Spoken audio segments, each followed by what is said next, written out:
everybody! Welcome to Little Monsters Movie Podcast. A group. I'm Dino. Ted. Like you guys don't know that already, but we'll say it Jesus. anyways. But whatever. We haven't done that in a while. Yeah, I know. We haven't, have we? Introduce yourself. Yeah, so... Heck, man, we're going classy on you this week, we're giving you a classy, sexy movie that you can watch with your lady friend.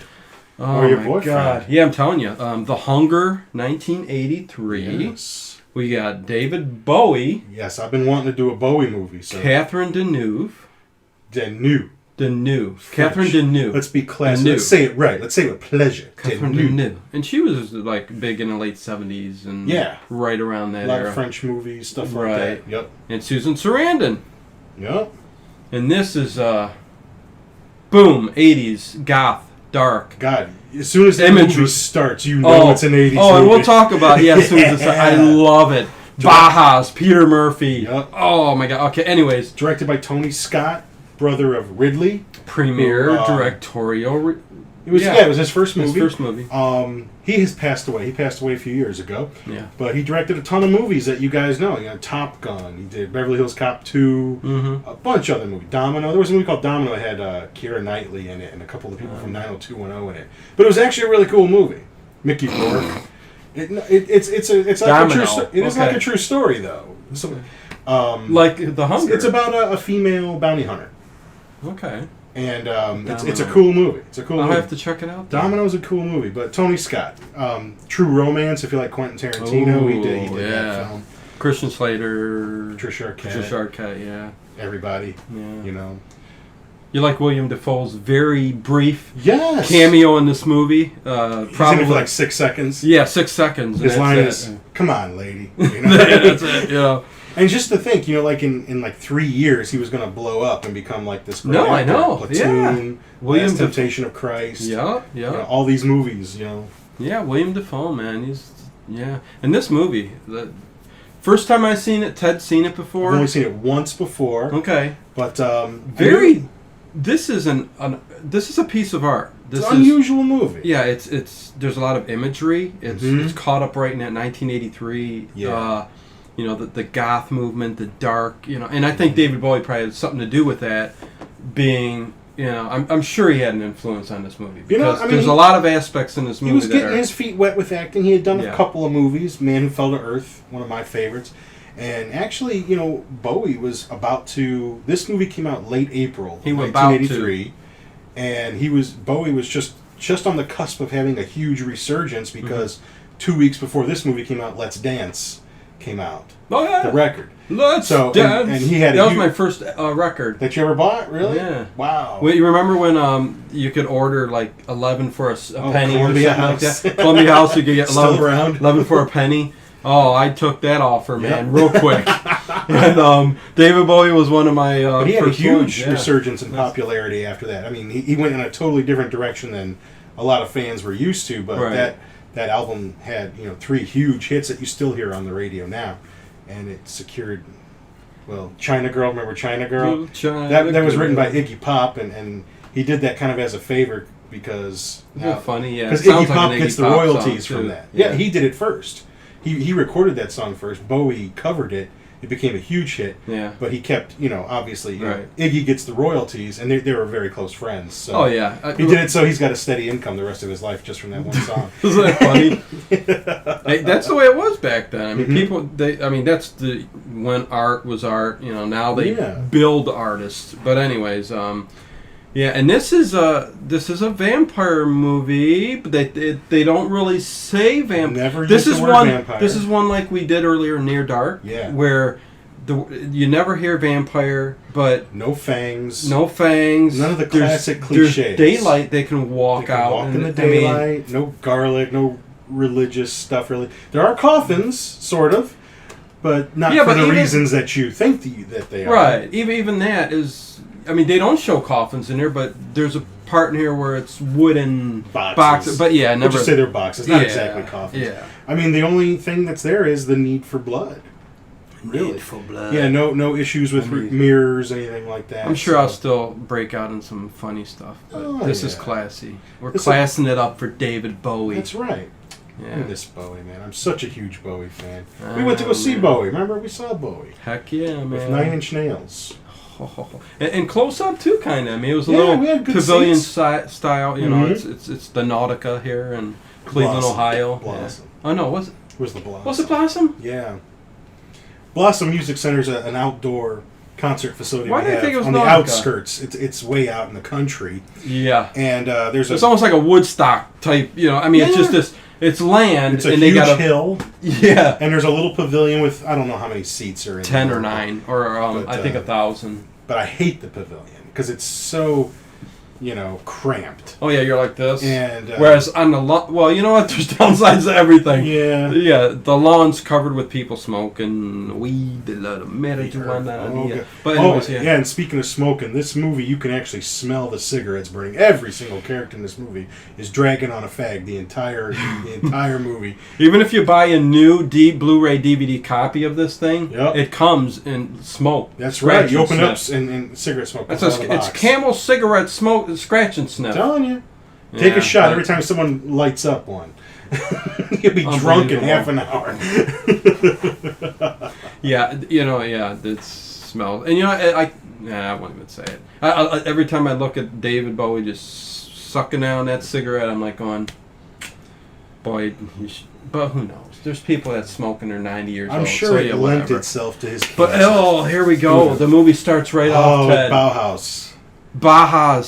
It's Peter Murphy. Mm-hmm. Awesome. This is my kind Classic of music. Goth band. Classic, Bela early punk. Dead. Bela Lugosi's Dead, yeah. Great song. And it's interesting, all the cuts it makes. And that's what's interesting. This is the intro to this movie, the beginning is just so artistic and...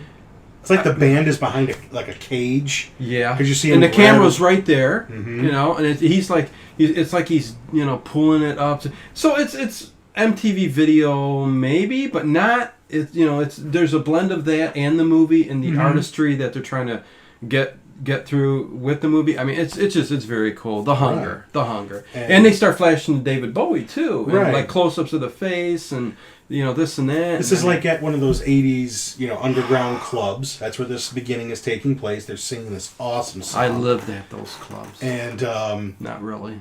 There's images, flashes of David Bowie's character, who plays a character named John Blaylock. Yes. And Catherine Deneuve plays... Miriam Blaylock. Yes. And they're not really married, but they are companions. And they're kind of eyeing up a goth couple going, kind of sexy dancing. Yeah. Just watching them. At this looking punk club, this alternative goth punk club. Yeah, and they're eyeing them. They're we're gonna, and again, there's no vampire type thing going on here except for, it's just it's the hunt. Yeah, the hunt. And we didn't mention it at the beginning. But Hellraiser chains and that's what I think of every time I see like chain link fence and stuff. And but anyway, the organ grinders balls and stuff. This film is also based on a novel, which the movie only it is by Whitley Strieber. And if you know Whitley Strieber, you know how he's known for other things besides writing horror novels. Mm-hmm. I don't know if I want to get into all that stuff, but I mean UFO abductions and maybe and a little bit like later we can throw that in there. There we go. When there's a lull. Yeah. But there are some differences in the book. I've never read the book, but I tried to look up some information on it and how it was different, just so I can kind of point it out through here. I mean, the basic story is there, but you don't get a lot of backstory. And that's what I'll try to fill in. Yeah, I looked that up too, and there was never really any mention of the back or anything doing with the upper part of the body in this movie at all. So there is no backstory. I understand what you mean. No, the back does not make an appearance at all. No, it doesn't. No back. Baby got back. Yeah. And even when they go tapless, the toppers are out. Which is the toppers are out. David Bowie gets to motorboat here in a second. Yeah, he gets them back to the apartment. It's the hunt. I mean, they are vampires, which we could talk about. Yes, let's put it that way. We'll say they're vampires for all we know right now. Right. And they're at a apartment or a hotel, whatever this is, and because it doesn't really look like their house. No, this is an apartment. So they've invited this goth couple over, and they're all smoking cigarettes and dancing and laughing. You know, I swear it's like they're going to swing. I think that's what it is. You know? Yeah. That's what we're going to swing tonight. Yeah, because they kind of like one goes into the kitchen and they kind of switch and swap. So yeah, it's kind of like that. Yeah, but yeah, I when I was watching this, I kept smelling cigarette smoke. God, it's how it burns into your head. I think 8,000 cigarettes got smoked in this movie. I mean, this is worse than a Quentin Tarantino. Well, right here when he takes the ice bucket, she takes it and he goes, "I need no ice, no ice." But she blows smoke right in it. I'm like going, "I don't want that ice. I don't want that ice, man." But you know, this is get down, dirty, grind it out. You know, little sexual romp. You know, going on here. So, soul. They're all sucking down some vino. And the kill is going to come up here pretty soon, and the way they kill, the way they drink their blood is a little interesting. Oh wait, Bowie's going to motorboat here. If you haven't seen this movie, you know what? I think it's free on YouTube. I think you can actually watch this movie on YouTube. I'm pretty sure it's there. So you can sync us up with that, and you can watch along. Okay. So, but if not, it's been on Turner Classic Movies. I think there's a night a week where they do like Underground. You know, that's what they call it, Undergrounds, because. There's actually, some... I don't know if there was much language, but, definitely some stuff that you wouldn't see normally on basic cable in this movie. Mm-hmm. So, look at Bowie. Man, look at these close-ups of these they're going at it, and what's really kind of, interesting in this part of the movie is the whole, vampire, getting ready to make his kill and drink the blood. They like to play with their food. But they're integrating the monkeys in this. Right, because we're going to get monkeys. Yes, and this is going to go on. He's motorboating. Okay, Ted had to do it. Okay, yeah, because I like that girl minds. I mean, he's going downtown. It's like Bowie wants the motorboat. Go motorboat. But yeah, the way they kill, they have this little what is that called? An ankh. Which is like the cross with the... You guys know what an ankh is. The Egyptian symbol. Egyptian cross. And they each wear one, a pendant. And when there's like a little hidden razor-sharp knife in there. Yes. Slit the wrist and suck it up. Yeah, I mean, they don't go right in and just bite with their fangs or nothing like that. They slice.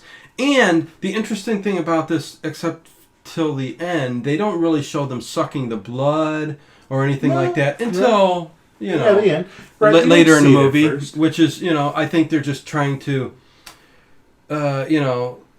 make you wonder what's going on here, because are they vampires or not vampires, And like I said, the whole thing with they're flashing back and forth during that scene, the whole sex thing these with the monkeys, rhesus monkeys going nuts, and I think towards the end you actually see one start tearing another one apart. Yeah, blood. I mean, they just basically one kills the other, and it's coincides or goes into seeing the doctor who's Susan Sarandon. Right. What's her name? She plays Susan Sarah Roberts. Sarah Roberts. And she's into what's that? Slowing down aging process, stuff like that. Genetics and stuff. Right. She's writing a book called what is it, like Sleep and Longevity. Yeah. And they're doing research on these how long you can sleep, rhesus monkeys. And then that's intercut with Miriam and John, David Bowie and Catherine Deneuve. Deneuve. I'm going to say that so many times. I'm calling her Catherine Deneuve. Oh, man. I've called her that my whole life. Now you're telling me I got to change it to Deneuve.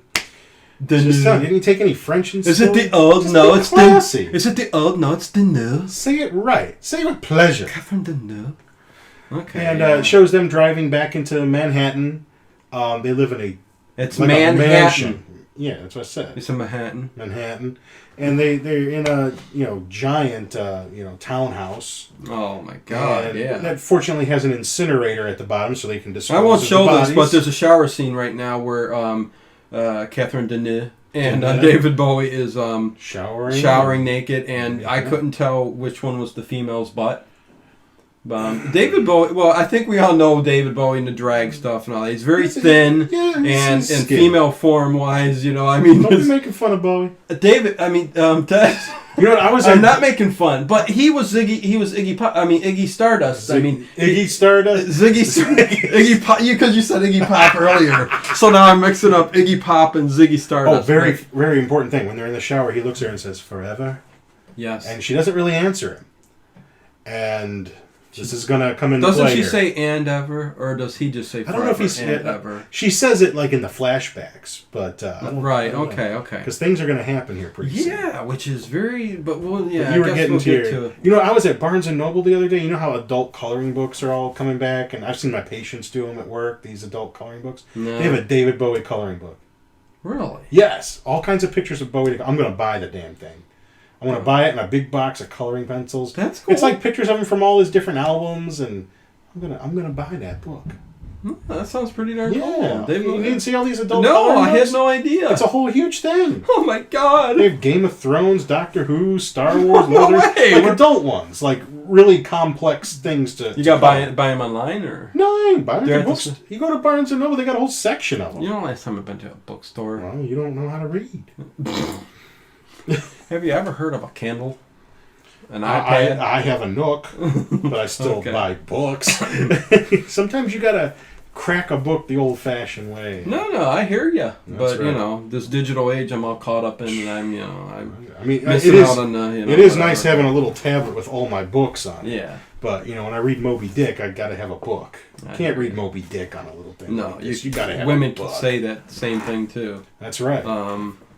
But yeah. So yeah, Bowie. He's after the shower scene. There is a very cool scene where they're laying in bed and he can't sleep. He's restless. He can't sleep. And this is where it's all things are going to start. Starting. Gets up, smokes a cigarette, looks out at the rain. Doctor's got 2 Big Macs here. I'm hungry. Oh yeah, intercut with the doctor. Should have told you to pick me up a Big Mac. Oh, I know. And see, I like how it comes in the old styrofoam containers. Yeah.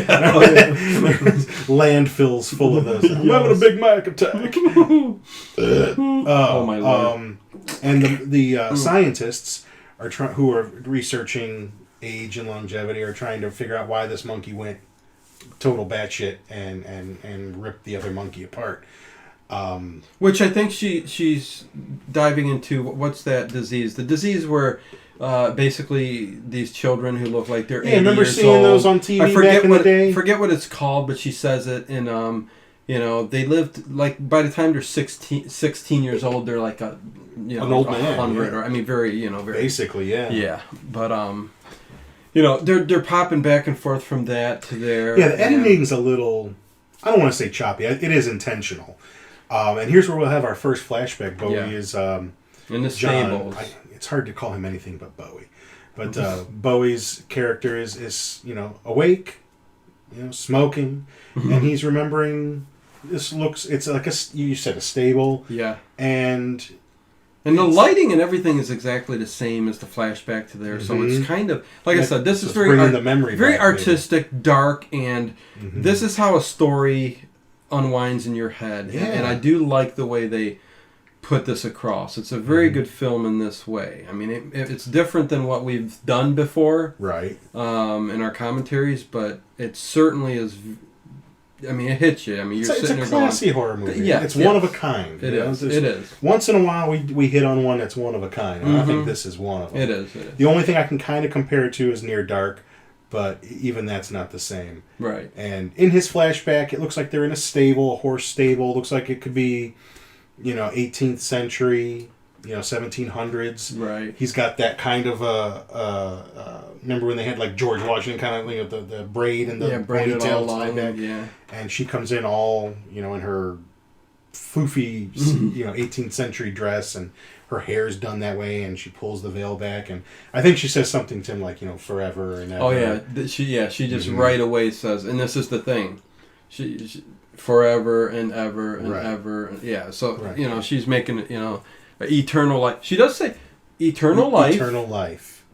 But we'll get to that. Well, she doesn't lie about that. No, she don't. Eternal life is a promise. Although, when we get to the end, we got some stuff to talk about. Right. But I know some things were studio-enforced changes that are different from the book, and we'll talk about that. Miriam That's Catherine's character. Miriam! She's watching Susan Sarandon on TV talking about that disease that we were just mentioning. Yeah. And she becomes kind of interested in that. There's a reason why she's going to be interested in that. Right. And there's a knock at the door, and it's a little girl, like a teenager, tomboyish. Named Alice. And she gets what? Cello lessons from music John. Lessons. Music lessons. Music lessons. And it really seems like John and Miriam really keep a very low profile. Mm-hmm. They're perfectly funded, rich. And does seem like a very, they to do what they do. To do what they do, the killing and the feeding, they have to be very careful. And it's probably why they live someplace like New York City, because who's going to miss a couple of people here and there? There's crimes every day. Mm-hmm. So it's an easy place to commit these sort of crimes and get away with it. And no one's really going to suspect I've learned that. You've learned how to do that? It really is. Well, the place is to, yeah. And check this out. Miriam's playing the piano. Bowie actually learned how to play the cello for this part of the movie. Did he actually took some lessons and learned how to play that. He's actually... It was very good. And it's really cool music in the scene here. Strange how David Bowie is so good at music. He's a musician, man. Just like John Lennon said, man, you give me a tuba, I'll get you something out of it. Exactly. Bowie's the same way. And an artist, yeah. But that's him actually playing that. Yeah. And Alice is going to join in on her violin. And I don't know if you get the feeling that... Well, I guess maybe now is as good a time as any to kind of talk a little bit about this. Mm-hmm. Miriam is obviously the one who's in charge. Right. She is, Bowie is her companion. Oh, we also have to mention when Alice came in, mm-hmm. she took a picture of Bowie, surprisingly. Yeah. And took a picture of Miriam as well. Mm-hmm. And Bowie's just not feeling very good. He's playing the cello, and all of a sudden he has to set it down and say, excuse me. Yeah. He's not feeling well. Something is starting to happen to him. Yeah. So let's... And that's the whole thing. And we can get to you, but yeah, this is the whole thing with this movie. It starts. This whole movie basically is about this process that we're about to see happen. For beginning to end. There's not a whole lot of front story and all that, or backstory. It's just something's going to start happening here, which we're going to start talking about now, and then you can even start to see it here. Right. He notices that he's starting to age. Right. Now, we know there you go. Vampires aren't supposed to age. No. So, but you have to... And here's where the book kind of comes in a little bit. And I didn't read the book, so... And neither did I, but I did kind of read up summaries of the book. Right. And I guess now's a good time to get into it. Yeah. So, if we go by the book, and I think there are a couple of scenes in the movie that make this scene, make it... Tell it to you without telling it to you. Miriam is a vampire. Right. All right. Now, this doesn't follow the Buffy the Vampire Slayer kind of thing. I bite you, you bite me, whatever kind of thing. No, yeah. There's going to be a scene later in the movie and I'll point it out when it happens, that solidifies this. But in the book, vampires are not human. They never were human. They are a species very close to humans, but they are their own species that have existed just as long. They're smarter, they're stronger. They can be killed if they lose enough blood. Is there any mention of them being an alien race, or not an alien race? Because this is an earthly race. Okay, an earthly continue. Race. Okay, but not human as we are. They do need blood. There is a scene later in the film that gives you there's only one scene that really gives you any real backstory on Miriam's character. Mm-hmm. According to the book, she's approximately 6,000 years old. And from ancient Egyptian times, of course, you never saw a blonde Egyptian. But she claims to be descended from a character from Greek mythology called Lamia, who was a child-eating demon. And so their race is where the whole mythology of vampires came from. A lot of them took to graveyards because of the, fear of people to go to... So she was a child of... She claimed in the book... Of a demon. Of a... So the species came from, supposedly... She was not necessarily the first one. That's just what she claimed. Now, whether that was actually true or not. Because it's similar to the Vampire Chronicles with Anne Rice, where the original two vampires, male and female,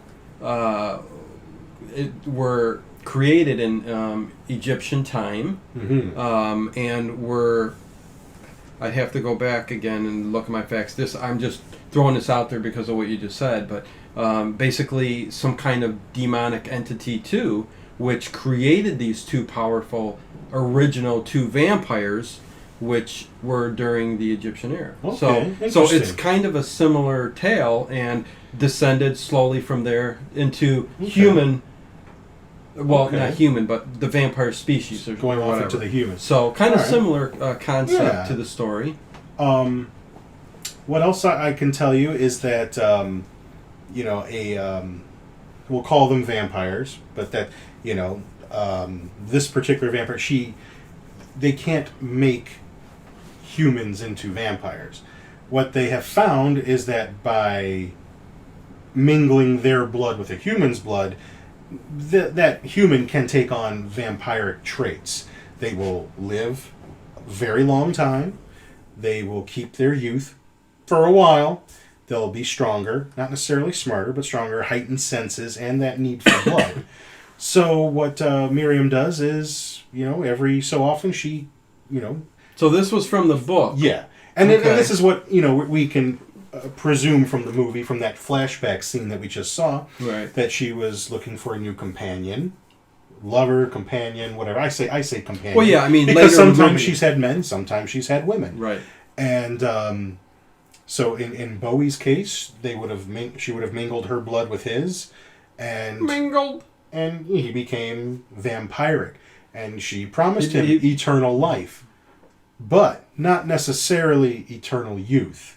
And so, when Bowie notices himself getting older, he's like, "What the heck?" And this is going happening on? rapidly. Oh, in the course of days. His hair is coming out. I think a day. Really, yeah. I mean, in 24 hours' time, yes, he's aged. And he doesn't understand. He's asking her, "What's going on?" Yes. And she's. And this is the flashback here, kind of a little bit of an Egyptian flashback. A little bit here. You get little telltale signs here and there. You don't even really get to see who that is. And like you said, Catherine Deneuve just doesn't look Egyptian at all. But anyways, she's got that they should have had grace, I guess. Right, but they should have had her hair blackened. But see, if she originally Egyptian, she should have had. Well, lots of white people like to think the Egyptians were white. They don't like to think that they were black. But right. Yeah. I had a history professor, and no, you did. Yes, I did. And I love this guy. And he looked like Don King, if you guys remember Don King. And he would let that N-word fly in class. But I remember you telling me about him. And he said something one time. He's like, because he taught history of Africa. I thought it was a fascinating class that he taught. Yeah. And he was a tough teacher, but once you knew him and knew what he expected of you, you were okay. And I took every class he taught. And he said something one time that, he's like, people would rather say that aliens came from outer space down here, built these pyramids, instead of saying niggas built them. He's so crazy. Which is, they'd rather say aliens came down here. Anything to take away the credit. Oh, my God. Yeah, I remember you telling me about that. But true. Professor Nichols, I love that man. What else so she will, take a companion from time to time. Yeah. Now, I think she is a little surprised that Bowie's is because this has only been a couple hundred years, that it's happening so quick. Because I don't think she's had that many. Yeah, because, I guess we won't say it. But later on, I find out how... There's 5 or 6 or right. So, but not that many. Well, if they live a lifetime, 6,000 years. But if they lived 500-600 years, there wouldn't be as many. That's true. But now it seems like it's not lasting very long, and I think this is why she's somewhat interested in Dr. Sarah Roberts' research that she saw on TV. Matter of fact, she goes to the store, she buys the book because she's doing an autograph. She's signing books, and they make eye contact. Well, she through telepathy, she tells. She makes a connection with someone. Oh yeah, because Sarah looks. She up. does that on purpose. She looks up and she goes, "What was that?" Or right. Or what was your question? Because and she didn't say nothing. She's like, I didn't say anything, but she want to talk her. to you. Yes. And so they make that eye contact. So she kind of zeroes in on someone. See, Bowie's already aging. She knows pretty soon she's going to have to choose another companion. Yeah. And she's interested in her research. I think for the reason of, I don't want this to happen again. Yeah. Let me pick a companion and they stay. You think she had maybe her in mind? Well, I think it's a double thing. I think she was interested in the research, and also I think she's attracted to her. Okay, could be. So, if for whatever reason, she's completely bisexual. Oh, well, yeah. She's had male, she's had female companions. And that's a lot. Vampires, even Anne Rice's. I mean, but. Yeah. Well, I guess when you live that long, you just want to try everything. I guess, yeah. You get bored. But what happens is David Bowie, John. Right. He's reading the book too. Yeah, so he's interested because this is happening so quickly, and he's noticing, like, there's wrinkles in the eyes, and he sees it. The hair's falling out. So he ends up going... does he need glasses? I don't know if he needs... Well, he wears the shades. But he ends up coming to the... and he's already looking very, very aged. I mean, this is... By the time he leaves... Mm-hmm. He's an old man, right? He goes to see the doctor, right? And he tells her what's going on with him. And she doesn't believe him. No, I mean, would you? I mean, you think you could get out of here? I've had enough quacks and stuff come up here. So she poo-poos him, lets him sit in the waiting area. Mm-hmm. Oh, I've got a meeting. I'll see you in 15 minutes. like 6 hours later, 2 hours later, or whatever. However long. 3 hours. Yeah. He's sitting there. And he's actually aging right before our eyes. Yeah, you think somebody, the nurse at the desk would have went, what the heck? Mm-hmm. But Sarah does eventually figure out, because by the time he's leaving, she looks at him and goes, what the heck? Right, she didn't even recognize him. Yeah, I mean, holy crap, I was wrong. Stay, you know, and all this. And what she's doing is she's watching the, something's up with the monkey. They've tried to speed up his what is it? His aging clock. And he's actually... Would they say he's aging like, I don't forget how many years every second or something. Yeah, very, very, very rapidly. I mean, and they age faster than humans do, kind of like dog ear kind of thing. Oh, and it's kind of a, I mean, this is a cruel... That's a great acting. That's great acting by the monkey.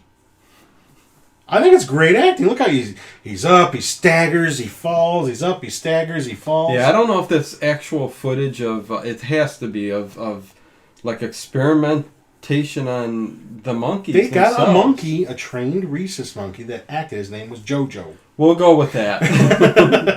Now the whole rotting thing, like eventually it dies, yeah, and it just like rots in a matter of seconds. It's a cool reverse effect, time lapse effect, exactly. Of the rotting corpse and the maggots coming and get it. Although they don't show the maggots, they just show the maggots! Skin leaves and bones and the. I mean, it's very weird. But look at its red ass. Oh, jeez. Oh. And it ain't even a baboon. And look at the cuts with David Bowie. You almost don't even recognize him anymore. Oh, no. Those are some good makeup effects, I think. Like the aging. Yeah. The, At this point, and here's the part where you're talking about where it's just... look at him go! Put that up there for them to see. There's no, there's no actual maggots or nothing, but... Maggots! They time-lapse showing the deterioration of the whole body. Rotting. Look at that. But yeah, David, at this point, I mean... It's almost like you say David Bowie had a short 20 minutes in this movie, and then from this point forward, it's not like this David Bowie. No. I mean, he's playing a character, but he's behind makeup that makes him look nothing like him. And it's the juxtaposition of the monkey aging and rotting and flashing back to Bowie getting older and older and older, and him feeling constantly himself rotting. Yes. And so... And that's them... That's Tony Scott or whoever really trying to push the point of what's going on. That this vampire... Artistically. Right. Is aging, and this is also happening. And so it's a very complex... Well, I mean, it's actually very simple, but they make it a complex through the art way of displaying what's going on. It's visual. Like, you don't need... someone to tell it to you. A lot of this storytelling in this film is visual. Yes. And that's why I'm saying a lot of the things that I just kind of filled in on her backstory, it's there. You see her as an Egyptian later in the movie, not to spoil anything. You do see her in that guise. And you do see her other companions, not to spoil anything. Her companions. But she does make that promise. She makes the promise of eternal life, not of eternal youth. And what a shit! He starts to see that. How could you keep? I mean, I guess she has no choice because she can't. And they even go through this. And that's a classic vampire thing, having a companion. In the original Dracula, you had Renfield. Hell, even in Dark Shadows, Barnabas had Willie Loomis. As sort of a companion, a protector. I mean, it's got to be. It's sad knowing that it's going to end this way, but she does need a companion. Yes, she needs somebody. So, I mean, I guess I kind of get that, but and here's kind of a scene where he comes into the bathroom. He's been waiting way too long in that area, ends up going into the bathroom, and I don't know why the guy's basically looks like he's taking a shower and everything. In this. Maybe it's a locker room or something. Maybe it is. It don't look like it. It looks like one of the big high school bathrooms or something like that. But could be wrong. And another thing to point out, he gets ready to pull out the thing. And again, but he stopped. You see it in the actions. They don't come right out and say it, but as this aging process happens, he becomes more and more ravenous. Yeah. I think because he's thinking the blood might help me. Right. Stay but he also can't help that feeling. Right. And you can tell in these scenes following, he's kind of... I can't fight that feeling anymore. I've forgotten what I've started fighting for. I was doing a totally different song. Well, I chose the one that I yeah, I was going, But you could tell as, he leaves the waiting room. He's tired of waiting. Hell with that. Goes to the bathroom, sees that guy there, and he almost grabs that ankh for a second. Almost singing Family Ties again. Oh, man. From Frighteners last year. You can see last year. Oh, it feels like it. Last year, okay. You can tell how ravenous he's becoming. I have to say... He's desperate to feed. Oh, he's desperate to feed. He's on the elevator, sees, the cleavage of a nurse. Wanted to bite even he's wanting a motorboat again, and he gets off the elevator, there's Dr. Roberts. Dr. Robert... And he kind of just cusses her out a little bit and says, hello, left me wait. Mr. Roboter. But she sees how much he's aged. Yes. And wait, oh shit, this is what I need. She's like, hold up. Hold up. She's like, hold up, boy. What you doing, Doc? Yeah, he just storms right off. And, I don't have time for you anymore. I mean... Yeah, this is ridiculous. Get me out of here. But yeah, she's... Very good. I mean, it doesn't look fake at all. Well, the makeup, it looks really good. At the very end, I noticed... maybe all that. But... No. I mean, well, we'll get to that point. But yeah, at this point, it's a very good makeup. No, for 83, heck yeah, man. I mean... Yeah, I mean, that's Bowie under there, but it looks really good. Now, so here's some guy skating, roller skating. This is 80s. And he is listening to an Iggy Pop song. Remember the Warriors? Yeah. A big, Warriors, come out and play. It was a movie from the 80s too. We should do it. But we should do the Warriors. But anyways, this dude's got a big boom box. Oh yeah. In a very damp, wet underground. I don't know what that would be down there. Stairwell area. Subway, but looks like James. Ricky James. Rick James. Rick James. I'm Rick James. I'm Rick James, bitch. He's roller skating. I'm roller skating, bitch. Who goes? Hey, I'm gonna go roller skate in the dark with my boombox in a wet area underneath in New York City. Rick James, bitch. Rick James, bitch. And he tries to attack him. Bowie tries to attack him, get his blood, and he does, and he ends up running off. Oh, I think he realizes he can't overpower him. He didn't cut him deep enough. The guy could fight him if he wanted to. I think he's losing his strength. He had heightened strength before, so he could have overpowered him. They never showed that though. Well, you'll see her with some strength. And even her not with a whole lot. There's not a whole lot of supernatural. That was something that I had added from the book there. That's what they would inherit from the mingling of the bloods. That they would get the heightened senses, like they always say vampires do, and a little bit of strength. Power. Not to the degree that the master vampire has. So so I do like that idea of the vampire being a separate species altogether, not derived from humanity. A separate. And look at this. No, I like that because that's most of what I know. There's an important scene here going to happen in a second. I'll say this real quick, but yeah, there's a what the hell was I going to say? I don't know. You interrupted me. With damned important. Them being a different species, totally. And I mean, I do have some issues with this type of. I mean, it is different, that's for sure. But anyways, I'll talk about. I'll talk about it a little bit. Makes sense. You know, it does make sense for this film, except the end. The end of this film is not going to make sense, and it is a little bit of a letdown, and I'll describe it. Yeah, and I'll talk more about the whole vampire thing in a little bit. But back at the house, Alice comes over. That's the girl with the violin. And we're saying because something... Well, I get the feeling that, and I think John is feeling it more now, that Miriam was maybe grooming her to be her next companion.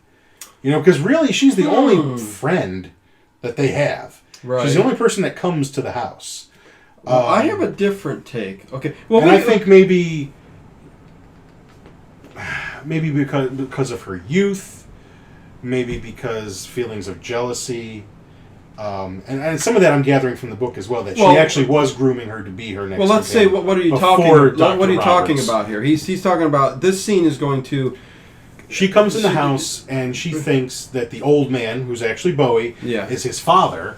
Yeah, because he's aged very much so that she can't recognize. But she's like, "You look just like him. You got to be his father." Like you got the same eyes, and Bowie does have very distinct eyes. He has one green eye, one blue eye. And the funny thing is, as a result of a playground fight when he was a child.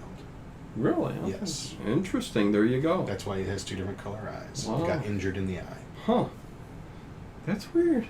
But anyways, he actually wasn't going to let her in, but she kept pushing the point. Let me, I just want to leave a note. Come on, can I? I think he was afraid of what he might do. Exactly, and that's what we're leading up to here. He's going to do something. Basically, he's going to kill her. And he tells her that he's just a friend. He's a friend. He's not John's father. And he's telling her basically, here, why don't you play something for me? Why don't you play some music and stuff like that? But before he kills her and stuff like that, my thought was that the whole hunger thing, that he was thinking, you know what? She's young because I'm so old and I'm aging so rapidly. Maybe the blood, yes, might get me back to that young. Because I'm thinking that too. Everything would be going through your mind at this point, even a vampire. Why am I aging? What's the heck's going on? Maybe if I get the blood of a young, child here, teen, it would bring me back even closer to the, youth. So I think there's a little bit of that in there. Maybe it was in the book, because I did a little reading on the book as well. Maybe it was in the book that John had the feeling that Miriam was grooming her to be his next companion once this started happening to him. Okay. And once, maybe he saw some interaction between the two of them. Like, what, is she going to be next? Is she the next one?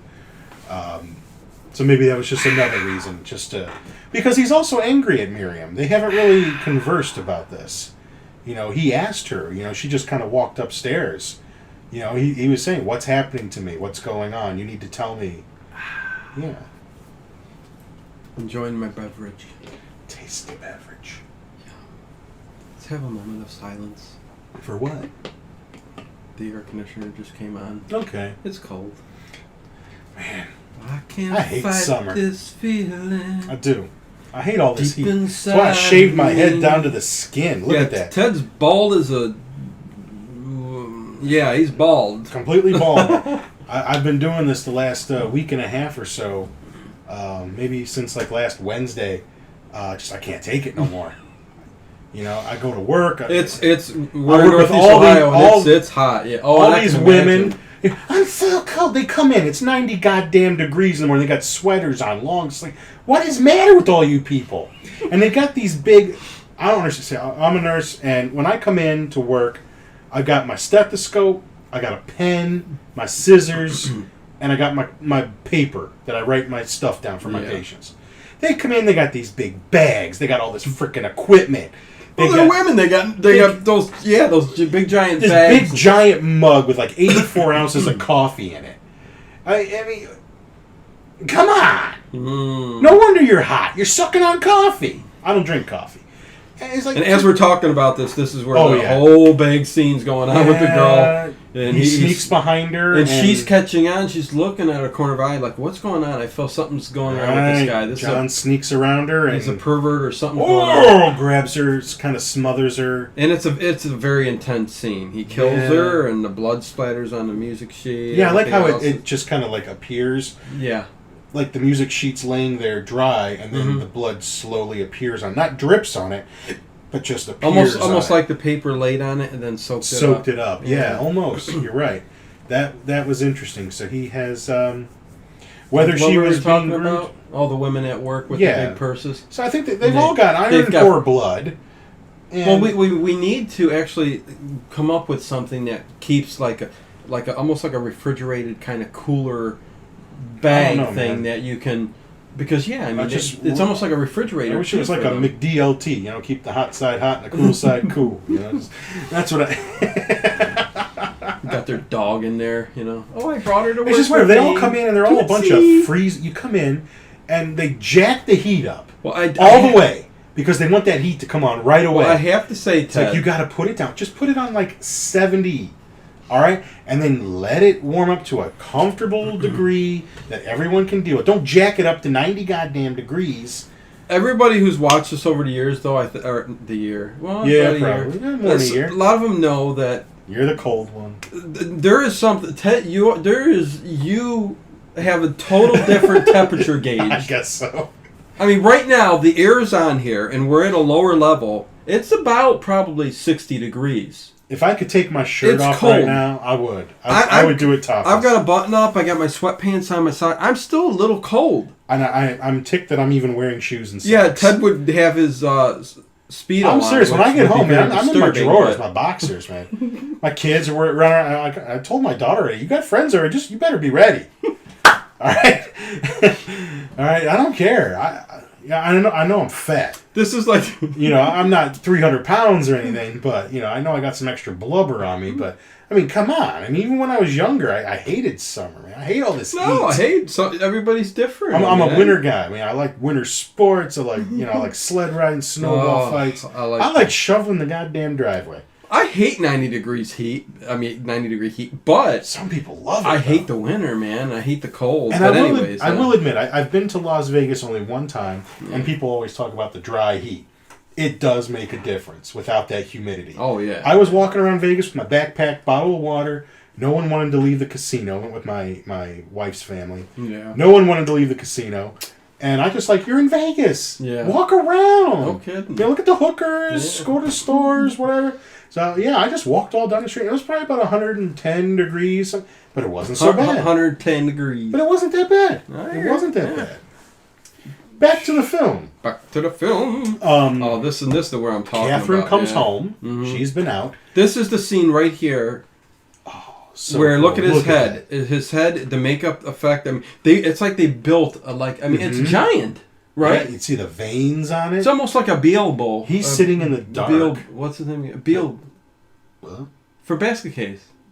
Belial. His head's almost formed a form of its own. It's weird and big, and when she kisses it and stuff. But anyways, go ahead. And I love it how it's a rainy night. She comes home. It's all dark. The house is all dark. Oh, there's nothing happy about this film. She comes into the music room, and John is sitting there in the chair in the dark, and she sees that there's been a struggle. What have you done? She doesn't at first. She doesn't know what happened. At first, he's sitting there, and he calls her over and says, "Come kiss me." Yes. Come kiss me. And then that is juxtaposed with the flashbacks of the first time they kissed. Yes. Again, saying he's saying, "You said forever and ever and ever." So he's questioning her, and she's not really saying. She didn't necessarily lie, because and I guess we can do this now. No, yeah, say it. What we're going to find. Not everybody sits through the whole movie, anyways. What? Someone doesn't sit through our whole podcast? No, it's too long for some of them. No attention spans, you bastards. You gotta hang with us, man, the whole time. Yeah. There's some fun. Sometimes there's gold in this stuff. Some of the funniest stuff comes at the end of these shows we do. Especially because this one's late. I've worked all day, and now here we are late. Yeah, it's 11 o'clock right now. And, Go.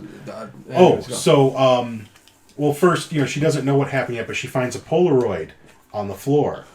And she knows that Alice had been taking Polaroid pictures of them. That's how John first noticed he was starting to age. And that's where she realizes what he did. This is live, so I'm going to take some for my headache now. Oh, you got a headache? Sorry, dude. So, she's disposing of the body and the pictures. And this is down in the basement of their townhouse. And John comes stumbling down there. And John comes stumbling down. He's begging her to kill him. Kill me. Kill me. Take, end this agony. Sorry. And she's telling him, I can't kill you. And what we're going to find... After, I wonder, though, why can't she kill him? Well, part of it, I think... Why not throw him in that furnace right now? Well, they don't get into this, I think. But I want them to. Well, a lot of it's implied. A lot of the things that are said in the book, I think, are implied. Imply is IMPLY. Yeah, well, And that stands for imply. Oh, God, Bowie fell down the stairs to the cellar, trying to come down there. Go ahead, yeah. And look, she basically just cradles him, and she's going to pick up his desiccated body. She's going to start picking it up. And her tears are real tears, not blood. Right, because she does care about him. She does love him. They've been together for a long time. No, yeah. And when she kissed him, she said, she said, I can't. He wants to be killed. She can't kill him, I think. She said, I think she doesn't have the heart to kill him. Right. But her promise is still true. She said eternal life. And what we're going to find is that Bowie's character and all her previous companions do live forever. Mm-hmm. It's just that they at some point will start to age. And they will age rapidly. And they will deteriorate. And even if you are mummified, picture a mummified corpse. Yeah. Laying in a box. Because evidently, they will still be alive, still be conscious, but their body will be completely desiccated. And she's taking him in an elevator now up to the attic, where she keeps all her other companions. And even in Anne Rice's Vampire Chronicles, even Lestat, the main vampire in there, who is powerful as heck, you can destroy a vampire down to bones and even powder and stuff, and eventually, over time, it will not in this. Right, but not in this film. In her story, it will build up and build up and build. So to have life even in the tiniest bit, vampiric or vampirism, whatever. Because I like Anne Rice, and I've read a couple of the books, but I haven't read all of the Vampire Chronicles. Do you kill vampires? The classic, does a stake through the heart kill them? We know sunlight will. But you technically, it will not kill them. You need to chop the head off. Okay. Is the main thing. Okay. You do that. But the stake, chop the head off, burning. If you burn the body, it technically... Chop the head off, burn the body, you're pretty good. Yeah. Okay. No coming back. No. All right. The stake, not so much.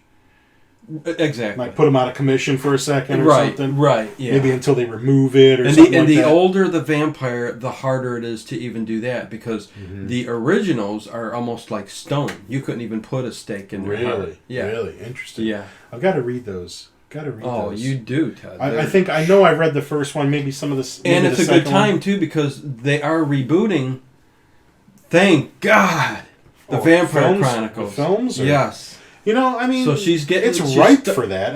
Get rid of that Twilight crap. And do some real stories. They do this right. The Vampire Chronicles is the best. They probably won't. I know, but... Look at Dark Tower. They're effing that up left and right, but we won't get to that. Yeah. So back to our film. She's taking him up in the attic, and this is real... It's all open on top. There are doves flying everywhere, which are kind of like a symbol of life, almost. Yeah. And in the book, I believe she kept them in steel boxes, which would cut down on the smell.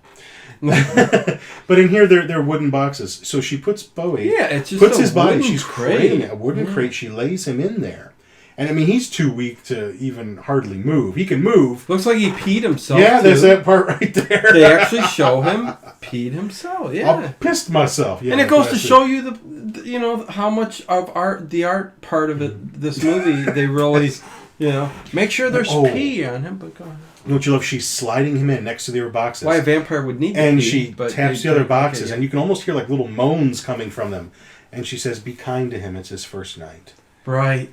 You know, I mean, and there's at least right 1, 2, 3, 4, 5, at least that we could see, including Bowie's character, 5 or 6 of later on towards the end, I think you count bodies. about that many or so. And take someone someone is 6,000 years old from her Egyptian time, her first one, still alive, but so mummified and desiccated, laying in a box. Imagine being nothing but dried flesh.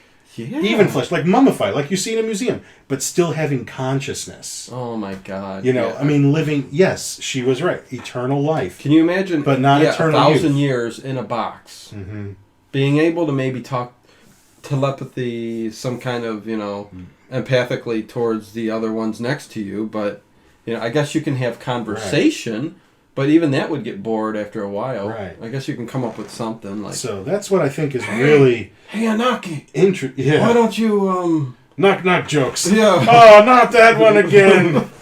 Oh, Leo, no. Oh, you've been telling that for about the 500 years. Oh, I'm going to get out of this box. I'm going to teach you a lesson. and you hear this. Because it's is that all you got? You sons of a bitch. Who's there? Like this a bunch of Italian guys. What do you mean, man? Get out of here. This is horrible. What happens to them in the end? Know. And she can't do anything to stop it. And I think in this, I would never want that. Right. I would love to be a vampire and live eternally.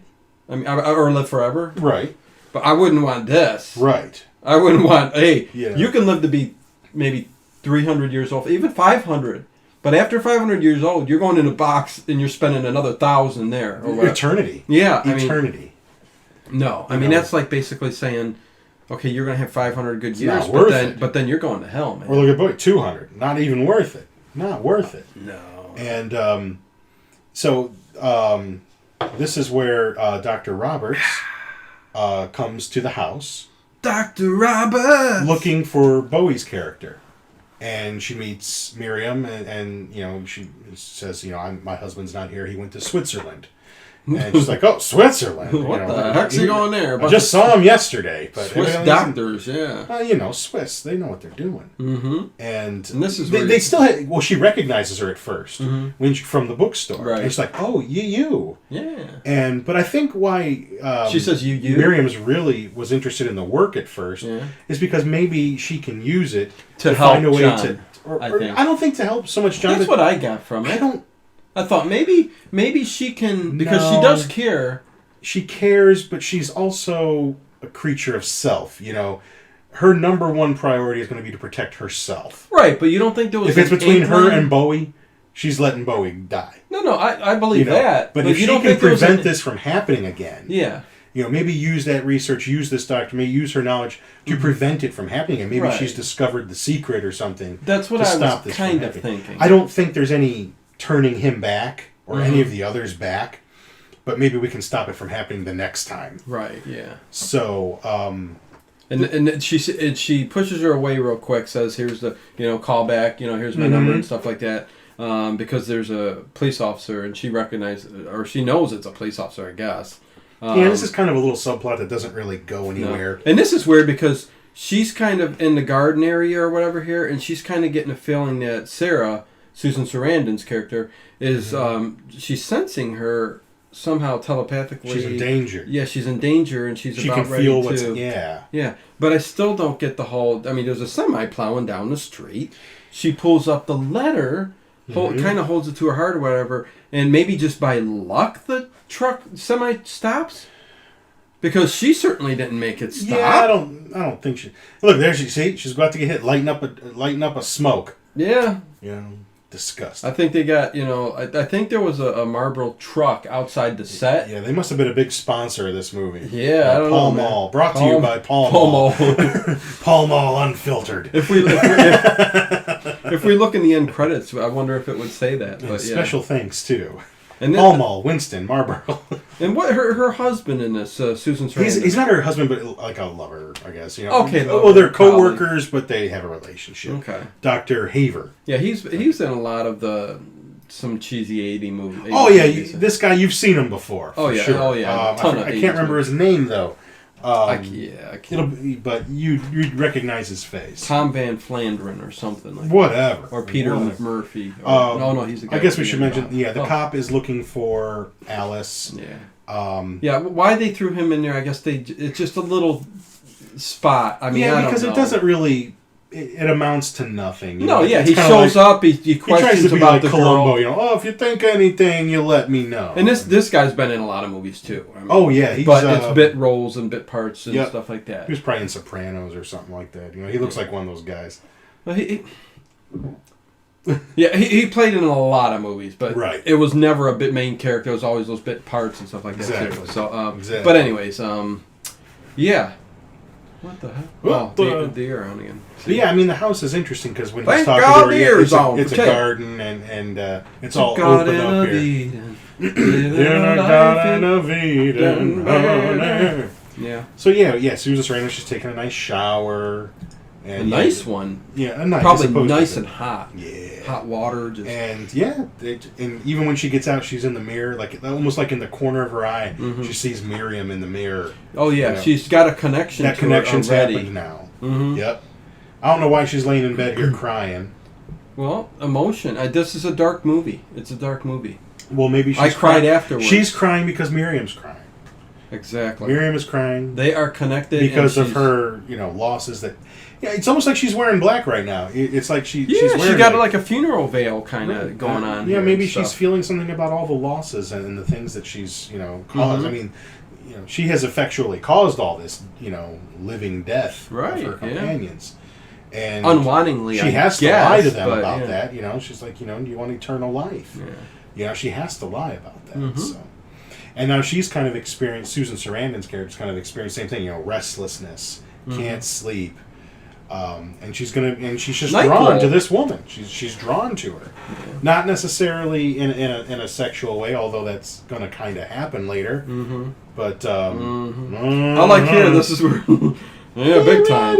I like where she thinks she picks up. Your hands all over my body, my toppers go to flip top, gonna get a ring out you see. Oh Jesus.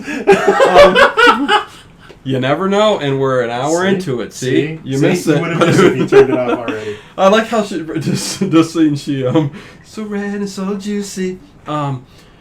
She thinks the phone rang. You should put a little note up there at the beginning, just flash above.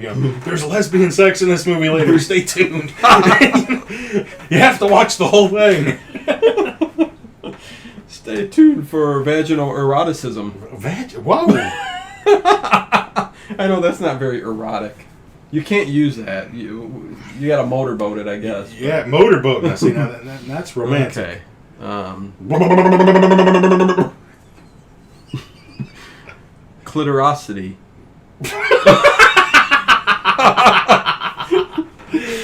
It's insurance on your clitoris. Yeah, well, clitorosity. I'm sure some people have that. Are you covered? My dad did. Did he? Oh, okay. Okay, so she shows back up. Dr. Roberts shows up at the house again. Oh yeah. So under the guise of trying to find it. Like it's been a day or two. I love just how wondering if anything's. If you've heard from your husband yet. Blah blah. I think more than that's brung her here. Just she's got that draw, and she's just using that as her way to get in the door. Yeah, I think the minute she walked through the door, she kind of smelled some. She smelled something was cooking. Yeah, she smelled what Miriam was cooking. Yeah, she smelled down under. So she invites her under the counter. And I do like how the whole film is, these shades below the equator, the dark. It's even though she can everything's perfectly go in the sunlight. Right, it's dark and hazy. I like it. It's covered in a layer of haze, which almost gives it a dreamlike quality. Right. Yeah. Yeah. And do you like this scene where Sarah comes to the statue of this bust, this face, and she goes, "This looks a lot like you." Right. And I'm looking at the statue, though. It looks nothing like her. It looks ugly as hell. It's got a nose and schnoz out about 5 inches long. Yeah, schnoz right there. I'm like going, what now, are maybe you talking if you look about? head on, you're like, okay, maybe, I don't know. Yeah, I don't know. But she tells her it's Egyptian or something like that, I think. And I'm Egyptian. Walk like I've never seen an Egyptian look like I'm that. an Egyptian blonde. I'm the Egyptian magician. I am the Egyptian magician. Oh, come now. What do? You call me all time. You get me to work. I punch my chest and it disappears into the crowd. I punch my chest. You do magic show for me for $2. No, you do. Oh, my God. Oh, they're drinking the sherry. Susan Sarandon's not wearing a brassiere. Did she spill wine down it yet? Not yet. Okay. It's coming up. Okay, yeah, that was the first thing I noticed here. Yep. She's playing came the here. Piano. She's playing that sweet little song. Yeah, she got no bra, no bra, man. No. I'm looking at Susan Sarandon. I'm going, man. And you could tell it's cold in the room. Let's put it that way. No, yeah, you know. And eventually, pencils have been sharpened, and the erasers are there. Right. Whoa. And she notices her ankh. Oh, of course she does. Yeah. She's looking down on her. And they're slowly getting into this like flirty kind of. Watch this. Thing watch how she sits down and hikes her leg over the arm of the chair, and then has the nerve to ask Miriam, "Are you making a pass at me? Look how you're sitting in the chair, all spread eagle, no brassiere." I mean, I'd say it's quite the opposite. No, I think you're right. You know, just opening of that leg and hearing. That's the invitation right there. Okay, yeah, I'm not going to get bad. Okay, I'm sorry. Let's keep this classy. Well, I mean, we're getting to a point in this film where it's going to start getting a little hot in here. A little hot in here. So take off all your clothes. Well, that's what they're going to do. But it's tasteful. It's tasteful. We're going off rails a little bit? No, we're not going off the rails. Because I like this song. You do? Yeah. Who's Nana Cherry? Is that who sang it? I have no idea. I listen to Blue Oyster Cult. I mean, I'm going to take my clothes off. I mean, all that is a symbol of our decay as a society. when we let our kids listen to songs like that. Hey, this is the 80s. I think I was at a school dance and they played that. It was at least a little more fun. No. Here we go. The splash. Oh, the sherry. Oh, and she's like... And she's rubbing it. Yeah, real close to her. I mean, basically turning her shirt into a wet T-shirt. Yeah, bloody wet. And look how things are kind of moving slowly here. Yeah, they're moving. It's just that sunlight, that haze coming in. She sits down, throws her shirt over there because she knows she's going to take it off and change it. I got a nice clean one for you. You take that off. There we go. The release. Yes, and she smiles the minute she takes off that shirt. Yes, she does. And Catherine Deneuve gets up and walks up to her, and both sets of lips get closer. They get closer together. You know. Yeah. They're both closer together. In Jacques Clouseau mode. She touches her nipples. She touches her nipples, and she rubs them very softly. Yeah. Oh God! Here they go. Here they go, man. And I do believe in this scene. The director said, "File down the tips of your fingers to a soft, supple, nice supple feeling. So when you touch to your nipples with the nice air to make it smooth, we will slowly caress the lips together in a moist embrace." Oh my God! Oh, and this is where I'm not showing all this because. No, we can throw that on YouTube, can't we? The movie's already on there. Well, it shouldn't be on there. I'm telling you, I saw it on there. Well, it should be. That's not where I watched mine. I recorded it off Turner Classic Movies. It should be off very soon. People pop these movies now off. But she's kissing. And Catherine Deneuve is going on with Susan Sarandon, and. But see, in a way, I mean, does Susan Sarandon even have a choice in this movie? She's. No, I think she took control of Susan Sarandon's in this movie the minute she wanted. No, I don't think she's completely under her power. I think she's, but she's just very. What's the word I'm looking for? Infatuation. She's that kind of presence. Like maybe she can't help herself. Oh, look at that, man. Catherine Deneuve has left her hair down. And this is where, and a lot of this, and I'll be able to show some of this here. Right. This is where the blood is... You first get, she's taking a bite out of her arm. The crook of the arm here. So, what's her name? Miriam bites Sarah. Right? Susan Sarandon. There's a little suck of the blood there. Starts sucking the blood, classic vampire. So this is the first scene of that. She's also going to mingle a little bit of her blood right. She's on the sly without her knowing about it. It's done without her really knowing. She's going to make her suck her blood, Miriam's blood. Oh, yeah, they sucking blood. It's a whole big suck fest. Well, yeah. I mean, that's basically... Suck my blood! And then there's the little flashes of, like, the blood going through her her veins and stuff like that. That's kind of neat. And then... Which you come to find out, and I think this is this whole part of the whole... other species thing. Right. This is the part of the film where they give you that indication that's plainly stated in the book. Because she takes a blood test, and she runs her blood. Well, at least between these doctors. Right, she will. Well, at first it cuts from them making whoopee and sucking blood and all that to her and her lover, Dr. Haver, at dinner, and she's cutting right into a rare filet mignon. Oh yeah! And at least she's drinking a red wine. I hate when people drink white wine with a steak. Red wine goes to my head. I don't know the words, so we're going to skip it. And look, she's stinking up the whole restaurant, smoking. The whole time do you see how big he's on her? Like she just went and cheated. Well, she did, but she was gone for 3.5 hours. Yeah. And where were you for 3.5 hours yesterday? And when he finds out that she visited this lady trying to find her husband, he's like, "But you don't even know her. What would you talk to her about for 3.5?" He is really laying into. No, he is. It does seem a little unusual. And they keep glancing. I guess there's a swimming pool through glass. Right. In this restaurant. And if you notice, she's visualizing the people swimming in the pool as naked. But you'll see later on in another scene that they're not naked. When the girls are climbing out of the water, they were wearing bathing suits. And this could be, I don't know if this is part of the hunger and why she's maybe it's starting.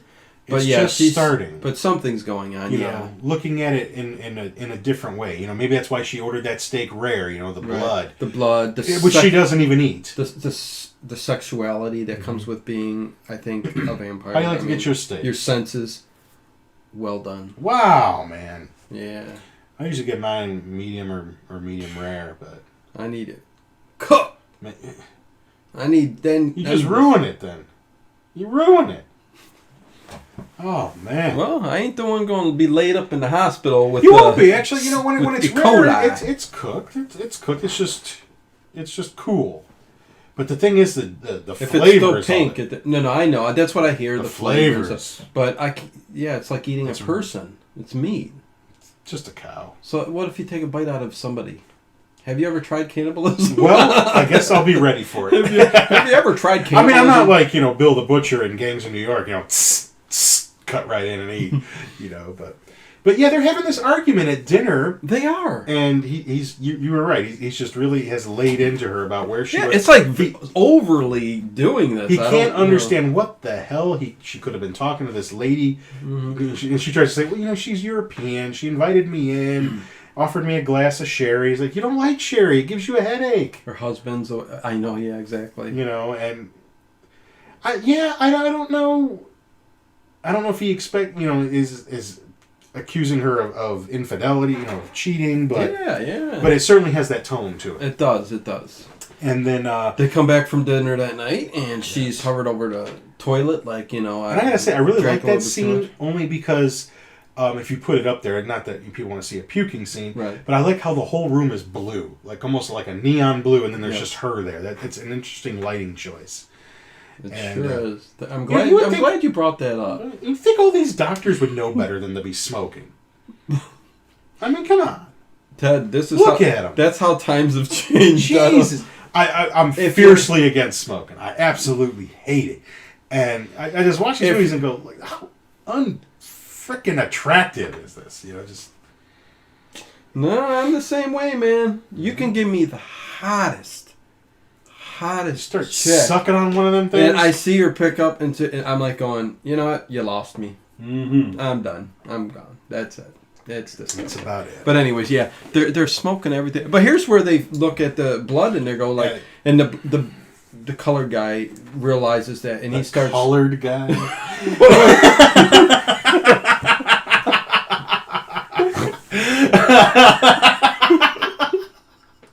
What do I call it? Black Dad. This is why it's so screwed up. I don't even. Me as a white call man, him a doctor. We as a white.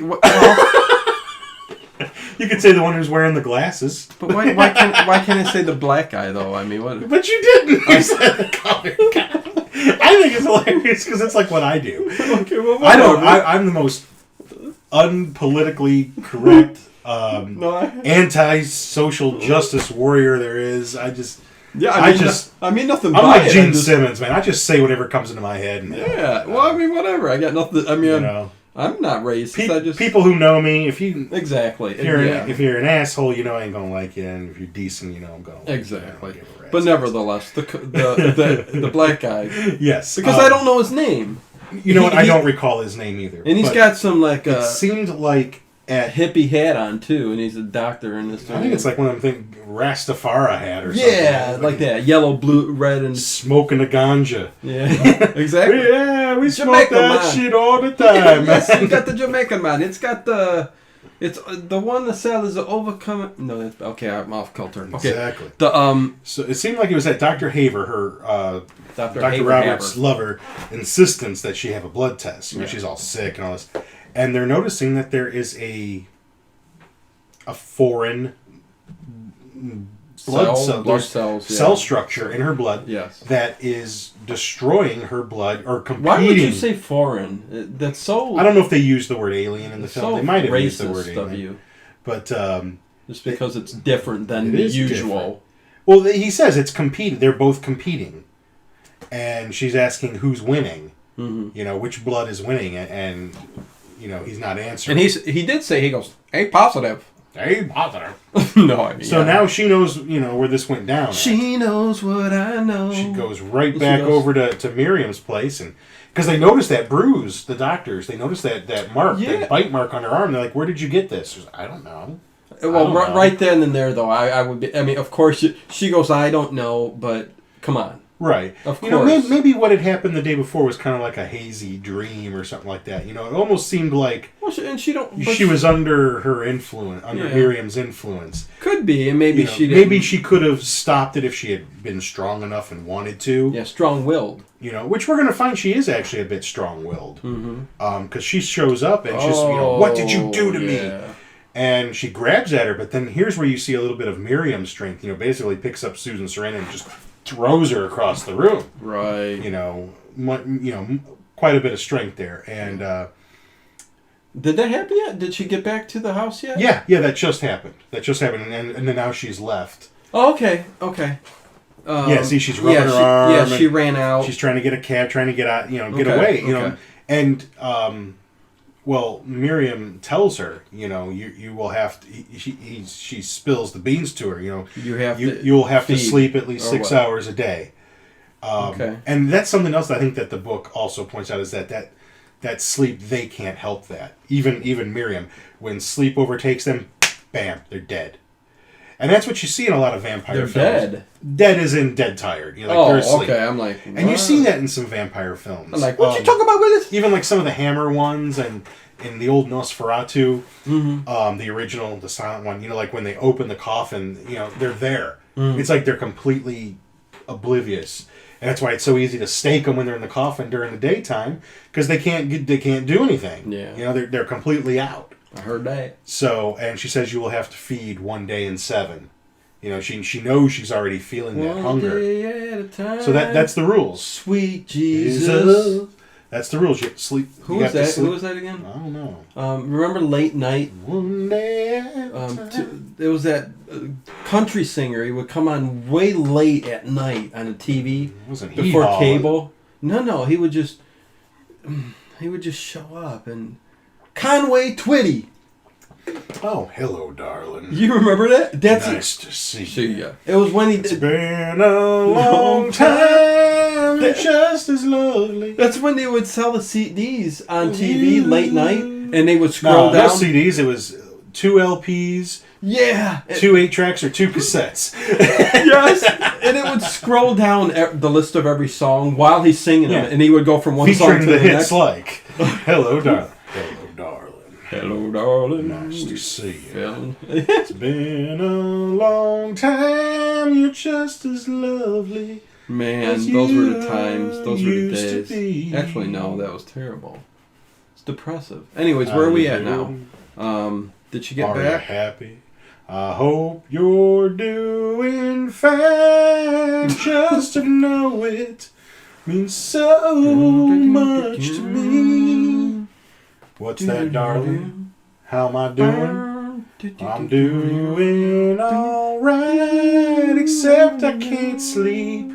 I cry all night till dawn. What I'm trying to say. What the hell are we doing? Oh, is this the William Dafoe? Or no, not yet. I thought we missed William Dafoe. Did we? No, we didn't miss William Dafoe yet. So here's what's that's the longest span of singing we got from Ted. What the hell happened, man? I don't even remember what happened. She's she came back and she tried to call Tom Haber, and he wasn't there, so she didn't want to leave a message. She left. And, was Willem Dafoe there? He might have been there at that part, because he just said, hey, come on, lady. Yeah, that was the phone part. Yeah, Willem Dafoe. He's in it for, 3 seconds as one line. Yeah, whatever. And, Miriam's out there Miriam's out there looking for some action, looking for some play. And she picks up, I don't know, what is this? Fred Garvin, male prostitute? I mean, he was just on the street. Because doesn't Miriam comes back, Sarah comes back, and she takes her upstairs and lays her in a bed. As she warned her, you will be back. The hunger will become too much, and you will come back. So she's basically upstairs in the bed. She says, I'll have to teach you how to do it. Yes. I will have to teach you how to kill. Yeah. How to feed. She's upstairs sweating it out. Yeah. And Miriam brings... It gets to be like a sickness almost, until you get that feed. So yeah, she's bringing this guy in for her. You're right. And this guy's a cocky, Is he? He's got to be a prostitute, right? Because she picked him up right off the street. Yeah. I mean, Fred Garvin, male prostitute. Never heard of that before, but yeah. It was on Saturday Night Live. Dan Aykroyd's character. Yeah. Fred Garvin, male prostitute. Yeah, I guess they were on the streets too in New York, I guess. I don't know, whatever. Midnight Cowboy. That's right, yeah. John Voight. Sitting in John Voight's car.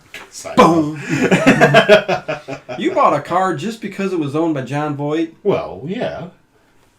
Wouldn't you? And is that spelled with John with an H? He goes, yeah, and I spelled Jerry with an I. Or whatever, something like that. But anyways. Oh, God. Okay, so Miriam sends him up to her. Right. And she's basically going to, kill him.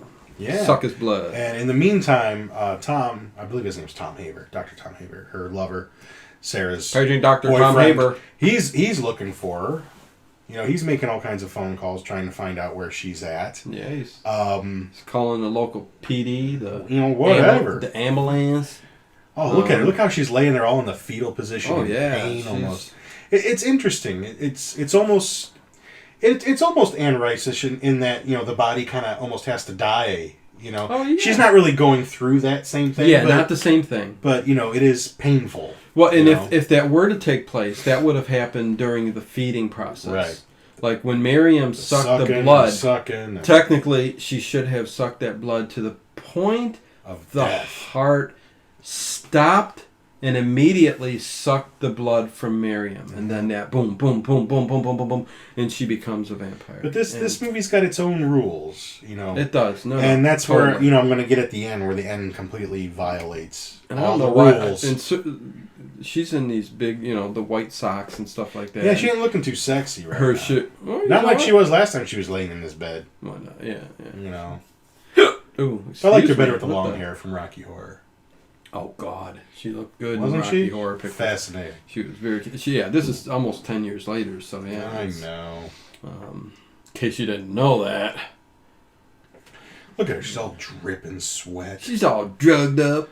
She's all drugged up and all coked up.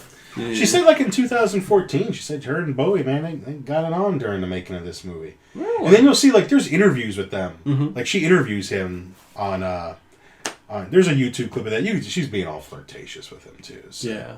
But I mean, I would too if I was interviewing Bowie, probably. Well, yeah, because it's Bowie. Well, you could tell. Something happened there. Something happened.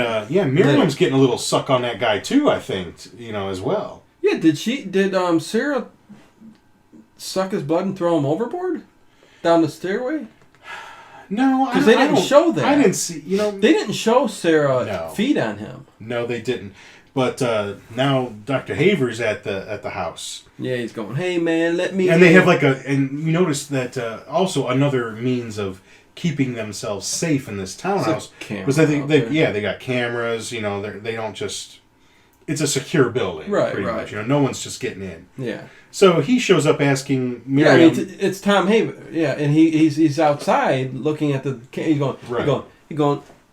Let me in, man. What you guys do? I'm looking for Sarah Roberts. I'm looking for Sarah Roberts, man. And she kind of has to let him in just to, and she tells him she lets him in. She goes, yeah, she's upstairs. I think she refused feeding on that guy, so Miriam. Right. She is still going through. Yes, because when Tom shows up, because Miriam just tells him she's upstairs. Yeah. On the second floor. I think she's very sick. I think thinking, hey, you're going to have to feed on him then. Right. So. And that's what she's because and remember Miriam's given her the Ankh. It was Bowie's.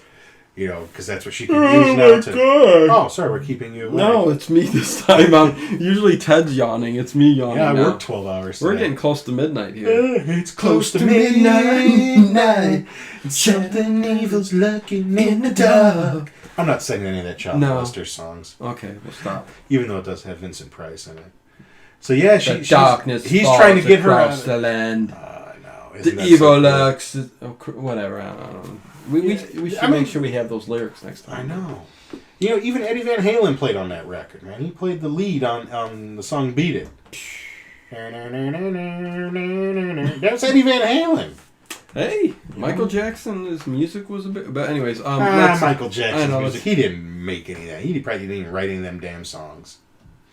Okay, so we're right back at. All right. Yeah. So he's trying to comfort Dr. her. Haver. Well, he's trying to force her out. You're like, come on, you got to come with me. We're going to a hospital. We're getting out of here. And I think she just starts. Yeah, like it's taken over her now. Yeah, and she's in a little bit in control now. Yes. And she knows what she's going to do. Yep. And so does Miriam, looking out the window, just waiting. Yeah, waiting. And you get little signs, little flashes. Yeah, she gets them. She's used that Ankh. Yeah, I gotta get me one of them. When I got a hankering for some blood.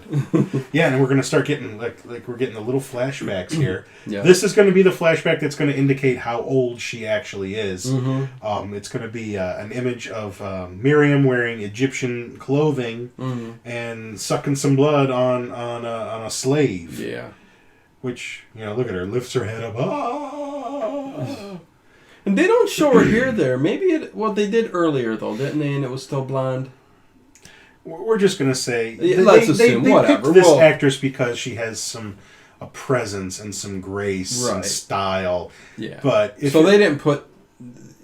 And it's only loosely taken from the book anyway. And...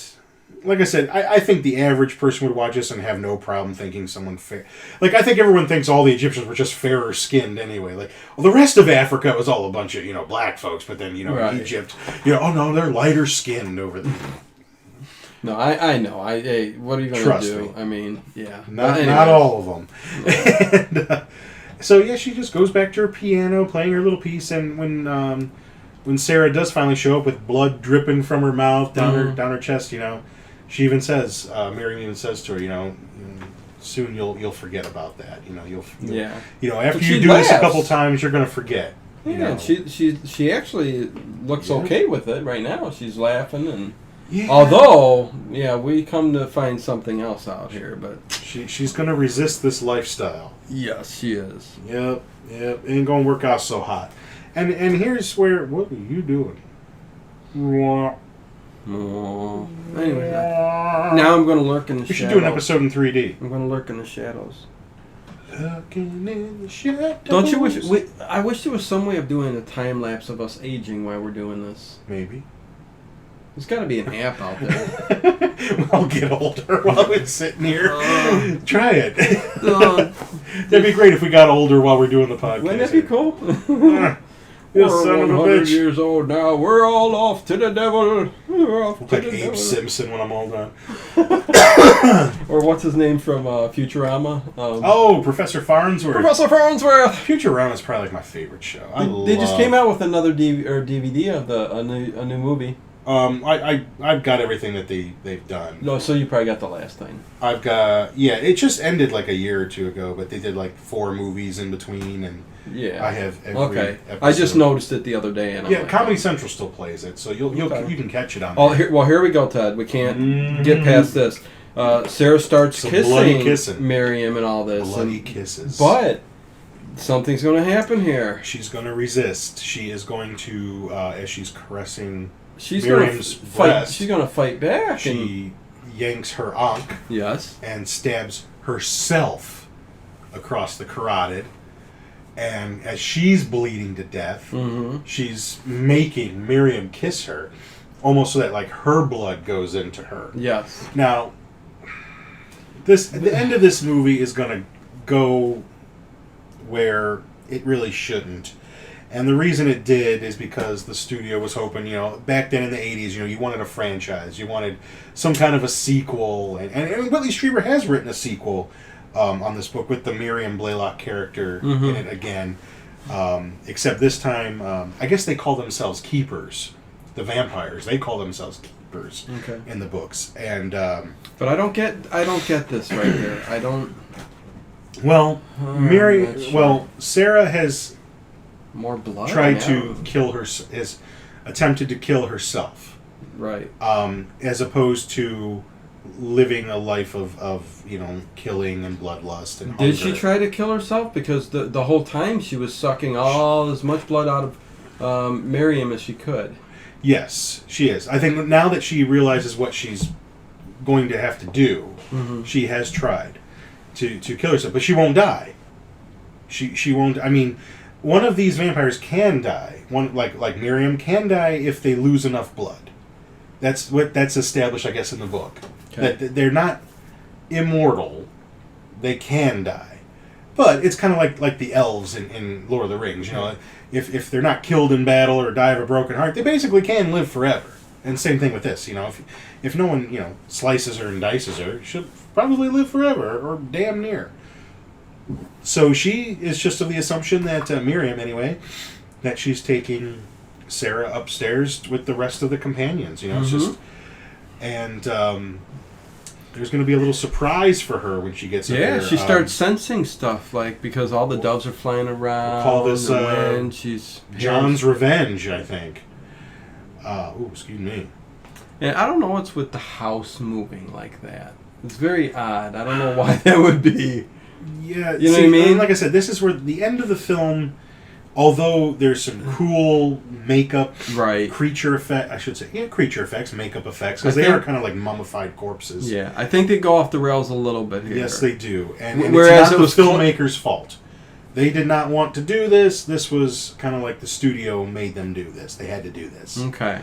So, this was Tony Scott's first film. He didn't have, Final Cut. See how studios mess things up? They do. They really botch things This was so classy and almost human-like, even though this was a vampire horror movie. And then you get to this point, and the house is... the house is moving like this because the wind caskets is blowing through all the... Which means the structure of the house, architecturally, would be breaking and falling over and... Now, I could understand if they didn't make it in the scene where you saw like the boxes sliding back and forth, you could just say, it's just to create like disorientation. Right. But that shows proof that it's moving. Right. At least in that one scene. Yeah. So we see John looking even worse than before, Bowie's character, and all these other horribly mummified, decayed corpses. Yeah, some very, very old, all the way up to coming after Miriam. Yeah, and she's hitting at them. Jaws are falling off, and she's punching through dust. Right, flying. Right, and still not dying. Right. basically... And that is what it is like when doves cry. Oh, when they fry. Yeah. When doves fry. But John, yeah, he's... Basically, they drive her... And I guess we can kind of sum up the movie here pretty quick. Yeah. They basically drive her off the stairs... Which is a long way down. Yeah, she kind of slow-mo falls. Hits everything and hits the ground. But that doesn't necessarily kill her. She doesn't lose any blood. Yeah. And to basically sum this movie up, because there's not much left. And there is some great images, and you got to put these up Oh, there. Yeah. I love where they're looking over at her as she fell down, and they're looking down. I mean, and that's what makes it hard to not like the end, because that is so cool. I know. And how are they're able to move here and walk around? Yeah. Well, they are, I guess. When she put them in... See, that's another thing, though. John was able to get all these, They put him in here because he could not move, Ted. Well, again, that's really, it doesn't make sense. That's not really like it's like how you said, maybe the studio and did see, that. When she hits the ground, she starts aging. Right. She hasn't, she starts aging a lot. It's almost like she's taken the form of, which we're going to get to, the form of what they are. Right. Okay. Yet, the minute this starts happening, all those other ones start to die, rotting and dying. Right, they're released. Yes, indicating that she has died, and that's that kind of goes. When she dies, then all the other companions, their spirits are released. And I'm curious about the second book, only for the fact that this doesn't happen in the book. Okay, because in this movie part right here, where Miriam is decaying and dying, this is not what happens. Okay, well, in this movie, what's happening is she's dying and everything else, and they show her decaying. Right. But she's not really dying and decaying, because the very end of this movie... And Sarah is not dying. Sarah's not dying. Which they're not showing that either. Right, but if they were to go by the rules, Sarah should be dying as well. Exactly. And so I'm thinking something during the whole sucking of the blood out of her when she stuck herself... It makes no sense. It doesn't make any sense.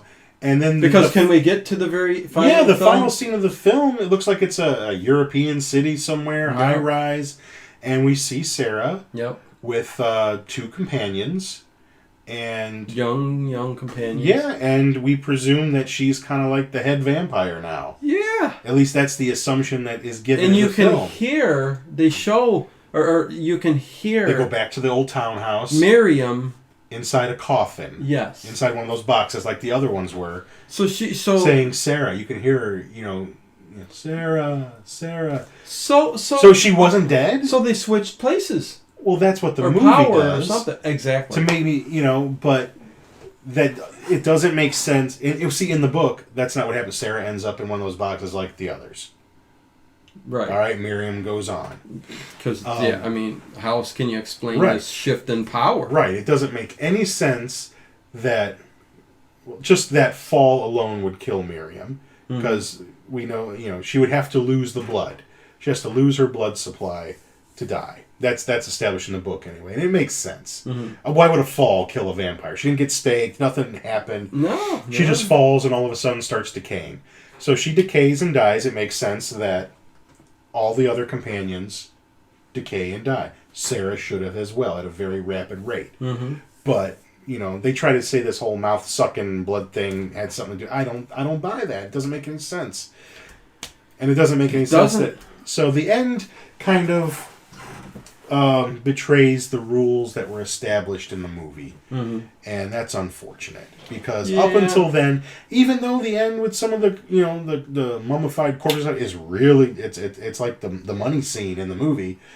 It just doesn't make sense. It's actually the coolest scene when they're all looking. It is. It's the coolest scene. Hanging over the thing, looking at her as she fell down. And if you watch this, you tell us it just doesn't make sense with the rules that are in the movie. And the final, and then right before that final scene, it's got that cop again who stops at the house to ask more questions about missing Alice. Sorry, I'm feeling nasally. Oh, and he finds out that... How's your foot and mouth? Gone. I have no foot and mouth.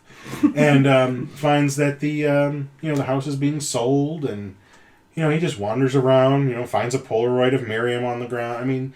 But nothing. Makes no sense. Like I said, that was kind of a subplot that had nothing to do with it. I wouldn't even call it... Yeah, it's like you could have just taken that out of the movie. Yeah, it didn't really... It really lent nothing to it. Yeah. Maybe something more happened in the book. Sort of like Exorcist style, where that Detective Kinderman kept showing up, and knowing damn well something happened in that house with that girl. But you had a payoff there. You kind of. But yeah, like we said, the end of the film, Sarandon. And again, it's very hazy. The wind is, blowing through the drapes. They keep that same... It looks like it's Rome or something there with some of those buildings. Spain, and you just get the feeling that she's now, she's the head vampire now, and she's got a couple of companions with her, and then there's the box. Yeah, so I'm not sure... And you hear her just saying, Sarah, Sarah. Not sure what gave her the power. Not sure how Miriam's still alive if all the other companions passed away, and died. But cool movie. It's got classy, artistic, little erotic.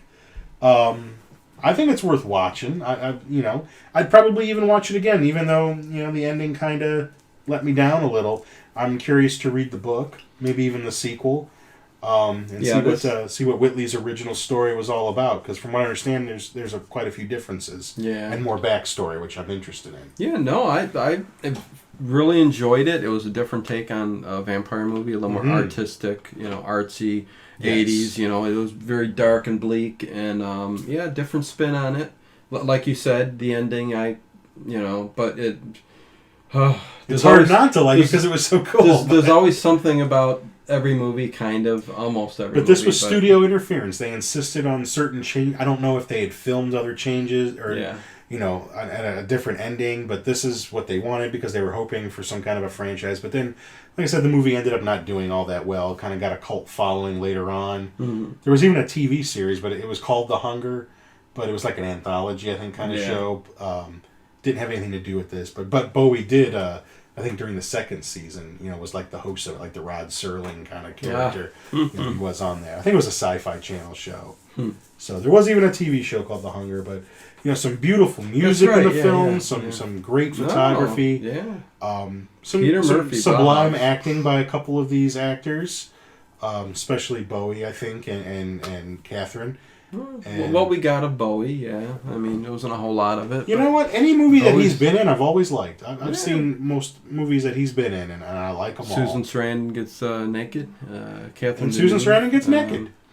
And you get to see Bauhaus at the beginning. So there you go, man. Another one in the can. This week's movie, The Hunger, 1983. We gave you something classy to chew on for this week. A little different, that's for sure. Yeah. But... Say, we gave you something different, Hey. And never leave the beginning of the movie or the ending or the middle because we've always got stuff to talk about. There's tidbits here and there that, I think we have no idea for next week, so it's all going to be a surprise. We'll let you know. So, with that, it's late here, man. We're going to bed. We're going to get the hell out of here, so, Not together. Oh, jeez, Not that there's anything wrong with that.